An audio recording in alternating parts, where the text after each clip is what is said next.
உடைஞ்சு போன நட்புகள், என் ஃப்ரெண்டுன்னு காலை வாரிட்டு போனேன் பாருங்க, அந்த காயம் இன்னும் உங்களை வாட்டிட்டு இருக்கு.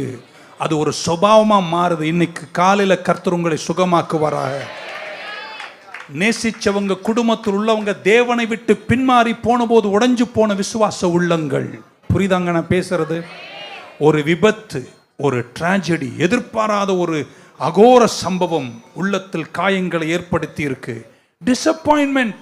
இந்த வேலை எனக்கு இருக்கும்னு நம்பினீங்க, திடீர்னு அந்த வேலையில கழட்டுறாங்க, உள்ளம் காயப்படுகிறது.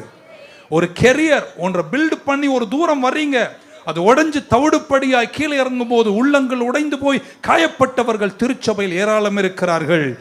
இந்த வீடு தான் அப்படின்னு நினைச்சாங்க, கடைசியில் அதுல லோனு கீடுன்னு சிக்கி தவிச்சு உள்ளம் உடைஞ்சு போனவர்கள். ஆமென். உள்ளம் உடைந்து போன நிறைய பேர். இன்னைக்கு சொல்றேங்க, நற்செய்தி என்னவென்றால், என்